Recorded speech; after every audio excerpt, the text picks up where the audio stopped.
Tonight on KPBS Evening Edition, fair pay to play becomes law. California is set to break the mold of college athletics. Why the nation is watching what comes next. Gas prices surge above $4 in San Diego as it gets more expensive to drive. We'll tell you how you can get around for free this week. The statement I made to the president of Ukraine, a good man, a nice man, knew was perfect. It was perfect. President Trump calls out his whistleblower as Democrats make new moves toward possible impeachment. There's so many ways women are hoping to express their opinion, and they couch them in ways that make them palatable, right? And we go behind the curtain to show you a labor of love by a local playwright. KPBS Evening Edition starts now.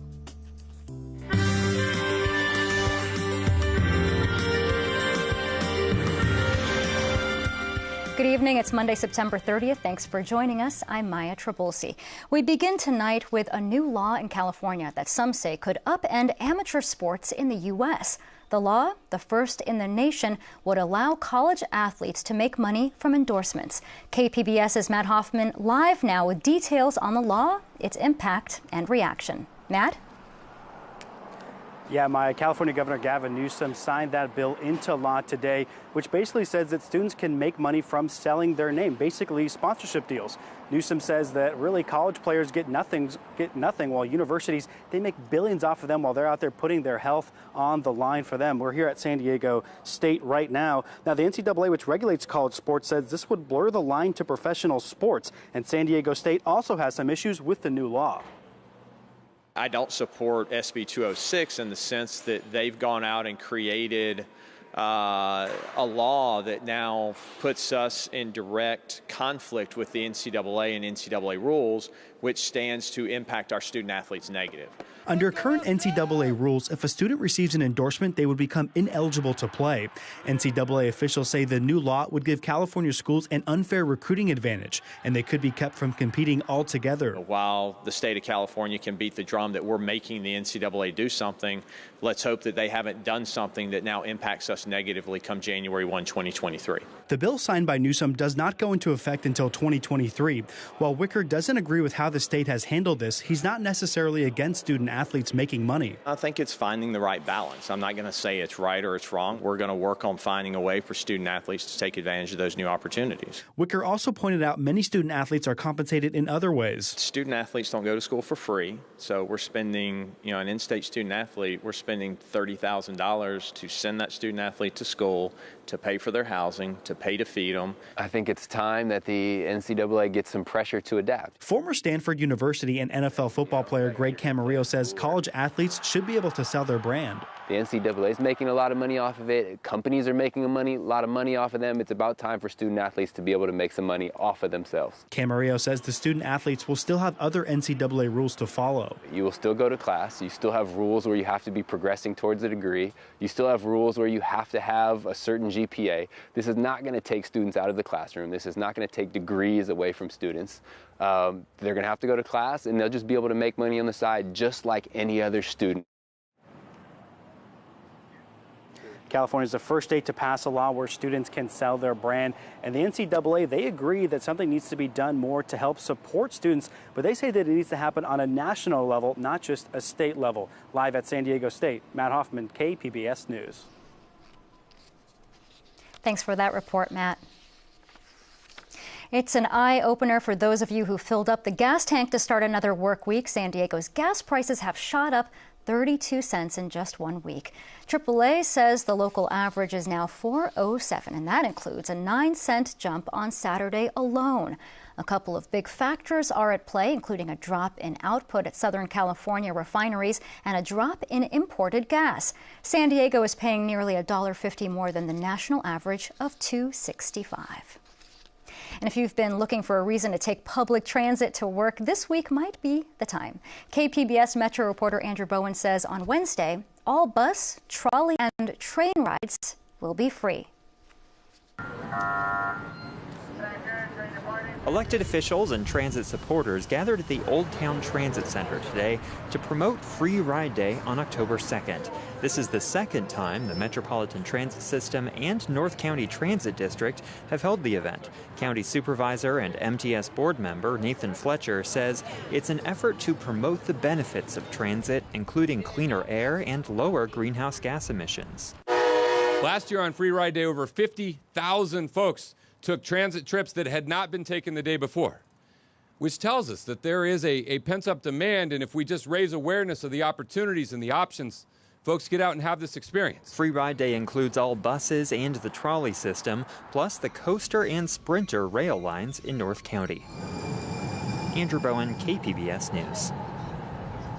A new dangerous mess for Imperial Beach. The latest sewage spill is sending millions of gallons into the Tijuana River Valley. It started Sunday night. Federal officials in charge of monitoring the cross-border sewage situation say nearly 8 million gallons seeped in by Monday morning. Storms often cause the spills that have been a problem for decades. This time it's being blamed on a water main break at a hotel in Tijuana. A lot less red tape when it comes to border wall projects in Texas. The Trump administration is waiving more than 2 dozen environmental laws. That includes portions of the Endangered Species Act and the Safe Drinking Water Act. Similar waivers were issued in the 2000s for border wall construction by President Bush. President Trump's personal lawyer, Rudy Giuliani, is the latest to be subpoenaed as part of the impeachment inquiry into President Trump. And today at the White House, the president remains defiant, calling out his whistleblower. But the whistleblower reported a totally different statement, like the statement, it was not even made. I guess statement you could say with call. I made a call. The call was perfect. When the whistleblower reported it, he made it sound terrible. Those comments come after the president spent the weekend fuming over the investigation. Joe Johns has more. What's going on now is the single greatest scam in the history of American politics.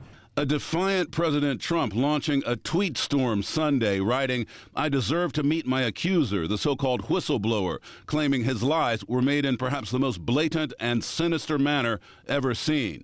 The president's outburst coming after CNN learned the whistleblower's attorney sent a letter to House intel leaders and the acting director of national intelligence, citing serious concerns that their client will be disclosed publicly and that as a result, our client will be put in harm's way. Chairman Adam Schiff confirming a tentative agreement to have the whistleblower testify soon, stressing his committee's taking all precautions to keep their identity safe. It will depend probably more on how quickly the Director of National Intelligence can complete the security clearance process for the whistleblower's lawyers, but we're ready to hear from the whistleblower as soon as that is done. House Speaker Nancy Pelosi sending a firm message to the White House. Honor your oath of office to the Constitution of the United States. Speak the truth. Don't make this any worse than it already is. Pelosi speaking with her caucus in a private phone call about the impeachment inquiry Sunday, saying, "We have to be prayerful, somber, and nonpartisan. This isn't about politics. It's not about partisanship. It's about patriotism." House Minority Leader Kevin McCarthy says the inquiry is a waste of time. Why would we move forward with impeachment? There's not something that you have to defend here. Other Trump allies quickly jumping to the president's defense. Salem witch trials have more due process than this. The president of the United States is the whistleblower, and this individual is a saboteur trying to undermine a democratically elected government. But some Republicans refusing to fall in line. Former Trump Homeland Security Advisor Tom Bossert saying he's frustrated the president and his team keep peddling a debunked theory about Joe Biden and Ukraine. I'm deeply disturbed by it. It is a bad day and a bad week for this president and for this country if he is asking for political dirt on an opponent. And Republican Congressman Adam Kinzinger slamming one Trump tweet that quoted Pastor Robert Jeffress, implying removing him from office will cause a civil war. Kinzinger writing, "I have never imagined such a quote to be repeated by a president. This is beyond repugnant." And that was Joe Johns reporting. Now, if the House votes to impeach, Senate Majority Leader Mitch McConnell says Senate rules give him no choice but to take up the matter. And President Trump is applauding his choice for the next chairman of the Joint Chiefs of Staff. He is General Mark Miley, who attended a welcoming ceremony today in Arlington, Virginia. Thank you, Mr. President, for the trust and confidence that you have placed in me to become the next chairman of the Joint Chiefs, and for your personal leadership and commitment to our uniformed men and women. You can rest assured that I will always provide you informed, candid, impartial military advice to you, the Secretary of Defense, the National Security Council, and to the Congress. And Miley, formerly the Army Chief of Staff, succeeds Marine General Joseph Dunford. President Trump reportedly chose Miley over a candidate favored by former Defense Secretary Jim Mattis. A Coronado-based sailor died over the weekend in a fall at NAS North Island. The Navy says Juan Jose Garcia Herrera fell from an elevator on the USS Nimitz. He was 21 years old. The aircraft carrier was in port when the accident happened on Friday night. The Navy is looking into the cause of the accident. Garcia Herrera was originally from Chicago. Local Congressman Mike Levin has co-authored a bipartisan bill to support veterans with legal claims against the VA or its contractors. The bill is named after Marine veteran Brian Talley, who was denied filing a malpractice claim because his doctor was a contractor and that the statute of limitations had expired because it needed to be filed in state court. Levin says his bill will ensure that veterans receive information they need to make timely decisions about their legal options. It was co-authored by Republican Mark Meadows of North Carolina. Imagine making millions of meals so that those that are too ill to cook could heal through food. Well, today, the local community-driven organization Mama's Kitchen delivered its 9 millionth meal, and I went along for the celebration. The staff at Mama's Kitchen know the routine. So it's a chicken ciabatta today. Because they've done this millions of times before. And now they're making their 9 millionth meal. It's a lot of cooking. Executive Director Alberto Cortez says this is a marker that celebrates decades of service to thousands of San Diegans. Our aim is to provide medically tailored meals, nutrition interventions that actually improve the health and well-being of the people that we serve. Then from Mama's Kitchen to the road.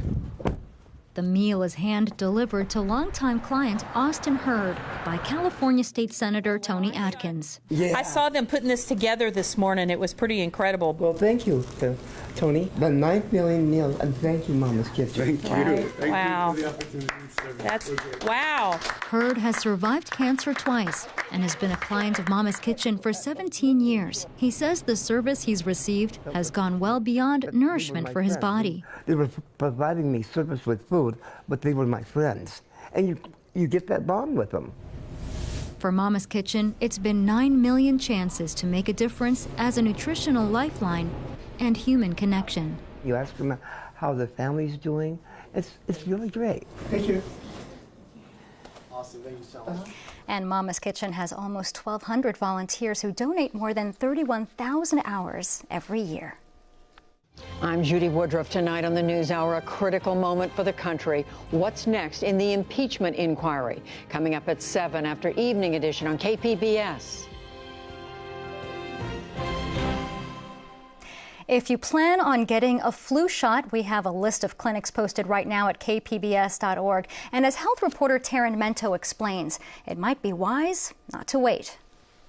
Health officials say most people at least 6 months old should get a flu shot. It can take 2 weeks to be effective. This year's vaccine protects against at least 3 strains that the World Health Organization expects will be circulating.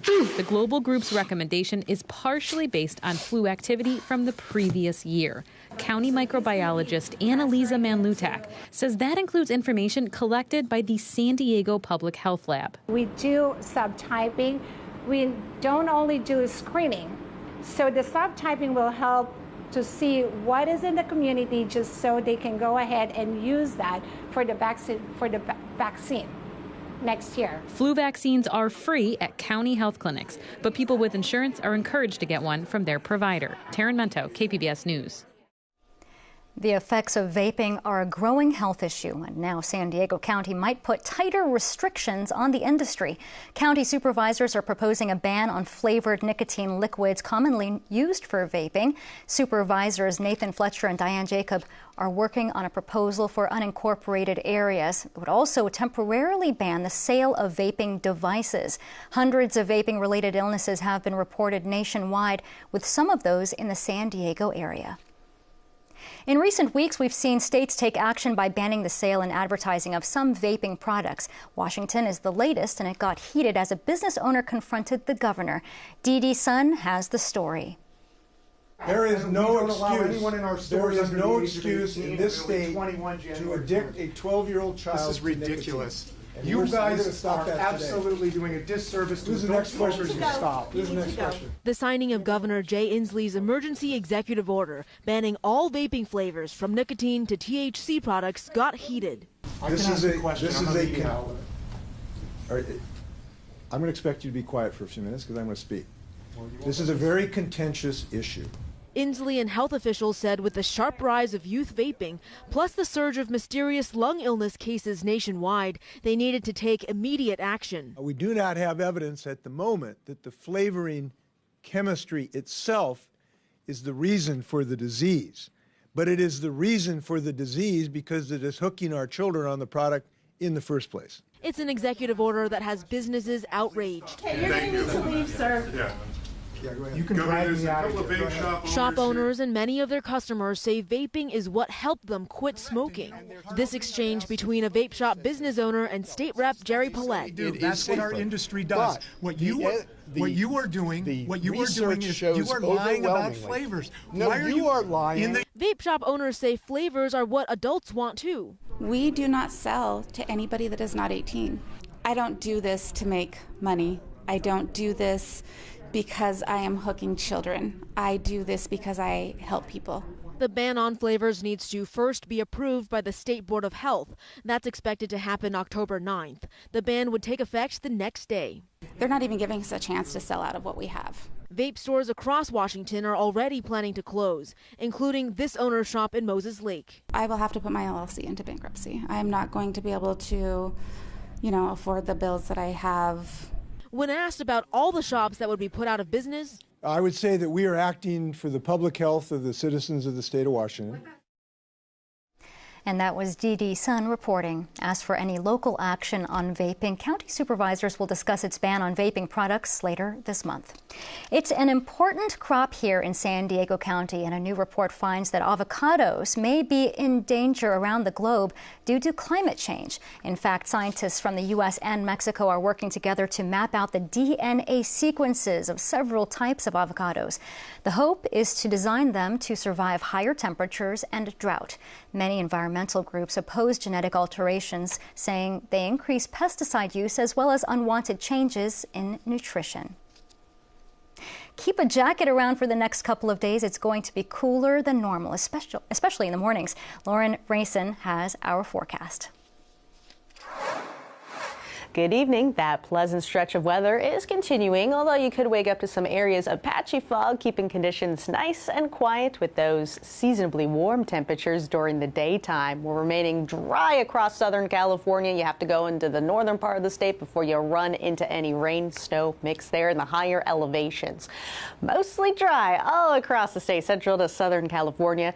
As we go through the rest of the evening and for tonight, mostly clear sky. Could run into a little bit of patchy fog late with lows in the upper 50s to the lower 60s. And we'll walk you through our futurecast as we're fairly quiet. Notice could be a little bit in the way of a marine layer early in the morning hours.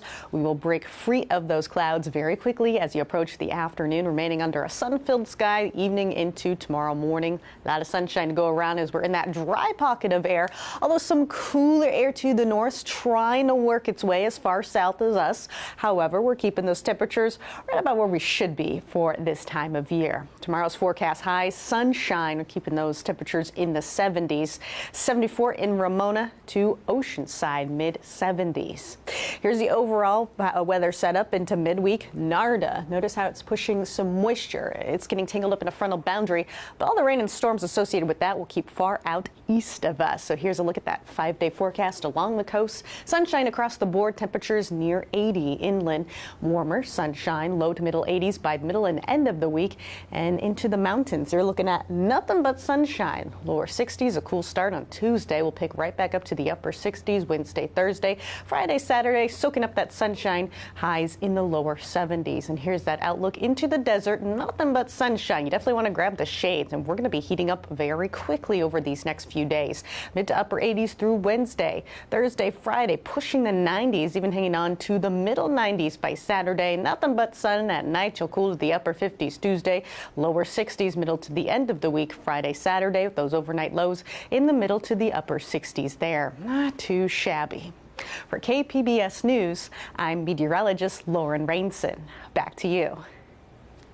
The Old Globe Theater is playing host to the West Coast premiere of the play Nora. It's the work of a local USD graduate and a true labor of love.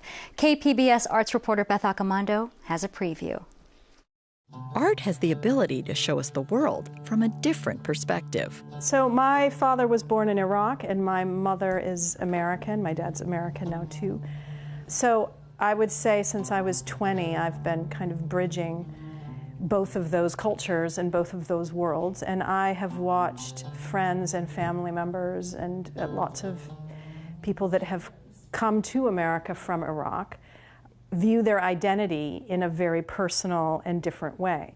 In the play Nora, Heather Raffo looks to an Iraqi family that is now American and living in New York City in the 21st century. And I think that what they're trying to embrace, as I said before, is the pull between community and individualism. And America is really based on rugged individualism. That offers a lot of things. But when people come from communities and countries that the whole entire social fabric is about togetherness, taking those kind of individual steps is a push-pull. Oh, God! The Nora of Raffo's play is meant to reference back to Henry Gibson's famous feminist icon, Nora of A Doll's House. The Nora Helmer of A Doll's House wakes up to her individualism, right? And that's been prized as this beacon of feminist literature in the theater. And I don't know what I feel about that. I kind of roll my eyes and say, I don't know if I believe that's the exact approach. There's a whole way of thinking in Arab feminism that deals much more with community and how you move forward as a group rather than purely as an individual. People who understand Doll's House are going to see the way that this play is both using that model and sort of punching through the model. It's a more complicated story, and it involves the Iraq War. Johanna McKeon is directing the play and tapping into the fact that Nora is an architect who expresses herself through physical space. On the ground floor, each family's sitting room opens up to the courtyard, so on big occasions, if you open the interior doors, it makes a giant circular room. That sense of being in the round is ideal for a theater where the audience will encircle the actors. She's living inside of a world with drywall in Queens, but because we're in the round, we just got to take the walls out of the equation. Everything about what she's envisioning to build, both in her personal space and in the house she's imagining for her family, is about what walls are keeping her and protecting her and what walls she is pushing away. So when the audience and people themselves are walls, that very much plays into how the gaze and the pressure of society is looking in on her and how they're embracing her. So the family stays connected to each other and private from the street.